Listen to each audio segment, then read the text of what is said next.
It's really amazing because it gives you the opportunity to actually see what has been envisioned for all these years. And so we had hundreds and hundreds of trees incorporated into this design. Actually, I'm just ready to go ahead and run an inner tube down the model. I just can't figure out how to do it. Impressive to see, to hear, and to touch. This bypass channel model is the size of a football field. It represents the revolutionary engineering, innovative planning, and unprecedented teamwork behind Fort Worth's Trinity River Vision Project. When you step on here, you actually know how smart this project is, and also that this project is going to make us one of the best cities in North America.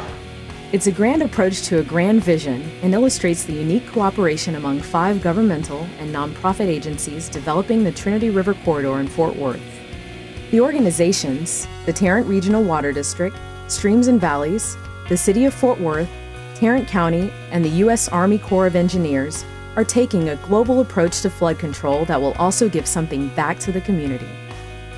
Fort Worth is growing to the north, and as the city grows, there's a whole lot more pavement put in there, a lot more rooftops, a lot less potential for that rainfall to be absorbed in the soil, which means the river is going to flow at higher levels.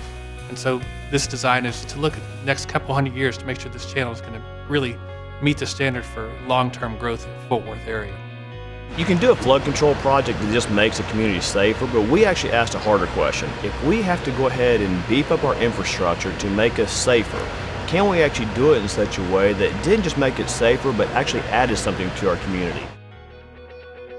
The history of Fort Worth starts on the banks of the Trinity. It's the city's founding place, one of her biggest treasures, yet one of her biggest perils. Floods devastated the city's north side in the 1920s and 40s. Acting with urgency, the U.S. Army Corps of Engineers constructed a levee system that not only kept the water away from the people, but ultimately kept the people away from the water. The way to really make it a welcoming waterfront is to take down the levees, and the way to take down the levees is do a bypass channel. Well, the scale model is very important because you want to fine-tune whatever that you are doing so that you're not wasting funds, but you're also capturing opportunities. The Trinity River Vision Project combines the need for flood protection with urban revitalization, ecosystem improvement, and recreation. It's expected to create more than 16,000 jobs, over 10,000 housing units, and 12 miles of waterfront land for private development. Right now, we're all going back to the urban village concept, kind of the live, work, play environment, but we're actually taking it to a much higher level. We're going to do live, work, play, learn, have different income levels, sports, education, residential, retail. We've got wonderful green expanses of green parkway up and down the river corridor, but we've never had the ability to eat, to shop, to dine, to live right on the water's edge, and the Uptown project is really bringing that to fruition. The area that the project is in is an old industrial area. It was developed about the turn of the century, early 1900s. Seeking to keep the original grit and texture of this area, the Trinity River Vision Project team searched for waterfront developments with a dynamic mixture of uses. They found their vision at Granville Island in Vancouver, British Columbia. All of a sudden you're in a park, the second thing you know you're in a restaurant, then you actually stroll through, you don't even realize when you're walking along this walkway, you're actually in the middle of a public market. If you actually stumbled into that experience, you've actually experienced several things in one walkway, and that is cool. You could go from downtown to the stockyards, maybe on a ferry on the Trinity River. That's how you get people out of their cars. Because if they can walk to work, if they can recreate, then they're willing to live less with the car, more with their body, more with their bicycles, more with their kayaks, which is better for their health. Constructing the bypass channel scale model allowed the Trinity River Vision Project team to test the waters, so to speak, to see whether or not they could add quality of life elements to the infrastructure without compromising flood protection. Trees are an impediment in our floodway currently, so we're not allowed to put as many down there as the public desires. This model has been built to accommodate an abundance of trees, so it is designed completely to accommodate that and to facilitate the flood needs as well as what the community has desired. But by building a model of this type at 1:40 scale, you end up with the ability to actually see, measure, and put back into the computer model what's going to be built. That's the unique opportunity of doing models of physical models versus just using a computer model that is somewhat still of an estimation. Well, there are a number of decision points that had to be addressed in thinking through the model. You know, the first one is, do we need a model? If so, what needed to be modeled? Was it the full bypass channel? Should there be just consideration given to the areas where we suspected that there would be a problem? How big should the model be? What's the best scale to get full representation of the model? At 275 feet long and 90 feet wide, the model is one of the largest of its kind and represents what will eventually be a 1.5-mile bypass channel. Everyone who sees it agrees. The model sets a new standard in flood control that stretches the imagination. So we use small pieces of styrofoam confetti to look at the flow patterns and see where the trash would collect. And also we use sticks to especially look at where the debris could catch on the bridges.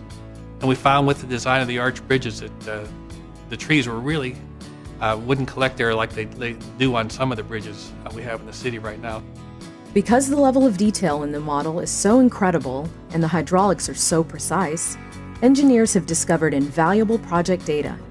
For instance, the bypass channel and associated levee improvements will provide over 2,400 acres of neighborhoods with protection from the highest level of flooding that is predicted to occur in the area.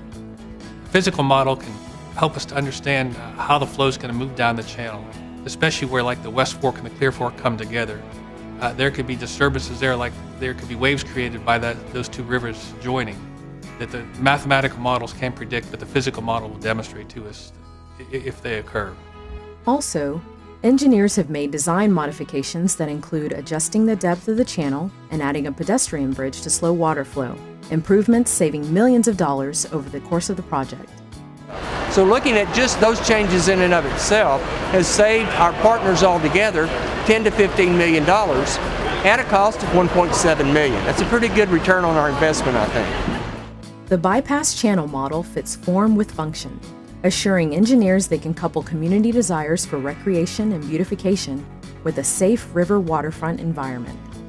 If this happened, then I would definitely see it more. I'd, go on the trails and walk down the Riverwalk, so it'd be awesome. No, just somewhere else to eat and to have fun and to go after we get off work.